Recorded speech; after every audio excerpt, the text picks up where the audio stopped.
Back here on CBS Sports HQ, presented by FanDuel. That big news in baseball, Juan Soto agreeing to a record-breaking 15-year, $765 million deal with the New York Mets. You can see the largest contract in sports history out of the four major sports, and Juan Soto is sitting at the tippy top there, just surpassing Shohei Ohtani. AAV $51 million a season, which is absolutely insane. And again, the largest contract in MLB history by total value.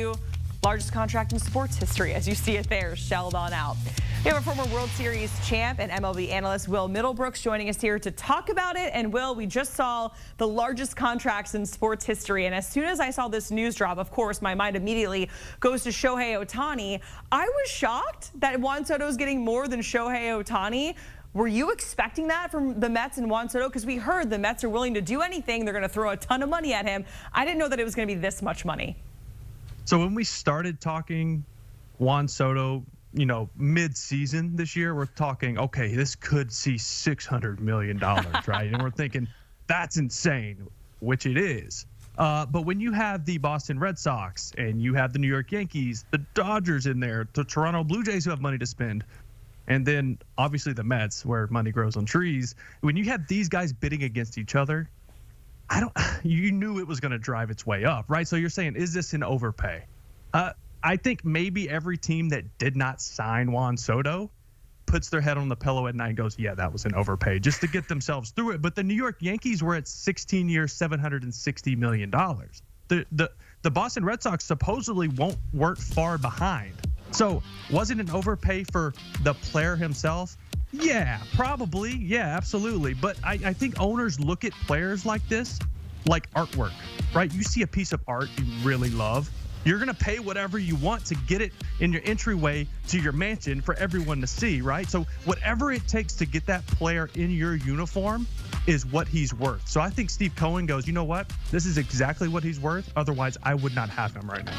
So you mentioned some of the other owners maybe going to bed at night thinking, hey, yeah, that was an overpay. But for Steve Cohen, who did pay that amount of money, we're looking at the projected lineup here. What more do they do in terms of free agency or retaining some guys who are going to be free agents after they just spent all of that money to then, actually get to the World Series and make that push? Because clearly that's obviously the intention here with every team, but especially if you're throwing that kind of money at Juan Soto. Right, so the Mets, they had a fun season, right? The first half wasn't great. They made this awesome run in the second half just to get into the postseason, and they had some guys really step up. Now, I don't think Juan Soto signs there unless they make promises. And these promises mean signing that guy, right? Signing Pete Alonso. I know he had a down year last year. He hit 240. He still had 34 home runs. He played every game. He posts. This guy's one of the faces of the franchise, along with Francisco Lindor and now Juan Soto. You have to bring him back. You can pretty much book him for 40 homers and 100 RBIs. Now, I would also go out and I would re-sign Sean Manaea. Obviously, there's other guys in the free agent world right now that they can go get, and they likely will. But I'm going to go get Sean Manaea. I'm going to go re-sign that lefty pitcher last year who recreated himself by dropping his arm slot, looking like Chris Sale. He gave this whole new angle to hitters that was really hard to combat. So Manaea is going to be 33 next year, right? That's considered over the hill in the baseball years. So, but don't be surprised if you see him get 3 to 4 years, about $20 million per season, because he did have a really good season. He showed that he could pitch in New York, and they do need a left-handed arm. Yeah, to your point, Will, this fun season as a Braves fan, I felt myself like low-key rooting for the oh my God Mets, and our producer Jack is never going to let me live it down that I just said that. But I really did. I love Francisco Lindor. They had such a fun team. Let's get to some other free agents that are out there. The top one, we have Corbin Burnes, of course. That's one of the biggest names. The market, there's a lot of teams that are interested, including the Red Sox as well. But where do you think he ultimately goes, and what's the right fit in your opinion? So looking at Corbin Burnes, he's obviously the top free agent starting pitcher. He turned 30 in October, which isn't entirely old for who he is and what he can do on the mound. But don't be surprised to see him get a 6 to 7 year deal, $180, $200 million. You're looking at an AAV around 28.5 to 30 a year. And I think it's the San Francisco Giants. I would love to say the Boston Red Sox. I don't think that's going to be the fit. I think he goes Well, he's from Bakersfield, California, which is about 4 hours south of San Francisco. He grew up watching the Giants, and the Giants are aggressive right now. You saw with Buster Posey making the calls as the head of baseball ops. They bring in Willie Adames at $182 million. That tells me we want to win right now. You're not signing an infielder for that much money if you just expect to come in third in the division. They're going to expect to compete with San Diego and LA. So I would not be surprised if Corbin Burnes signs there and by the end of the week. All right, so we'll look out for Corbin Burnes. Also, Alex Bregman, what do you think he could do? Going to stay put, going to go elsewhere? What do you see for him? Bregman's okay. Well, I will say this. I think it is great to be a free agent of interest of the New York Yankees and the Red Sox right now, just because they missed out on Juan Soto and their fan base is itching to make a big sign. And both of these teams need to make a splash and take a step forward, especially the Red Sox. So I'm looking at Bregman. Has he regressed some defensively and offensively? Yeah, a little bit, but that's Father Time being undefeated, right? These guys get older, they regress. He's still a very good player. His years of being in the MVP races are over, but he's still got all-star years left in him. I could see the Red Sox being really aggressive with Bregman, just with the connection with Alex Cora and Bregman being willing to play second base, which is a spot for the Red Sox where they really need to fill some offense.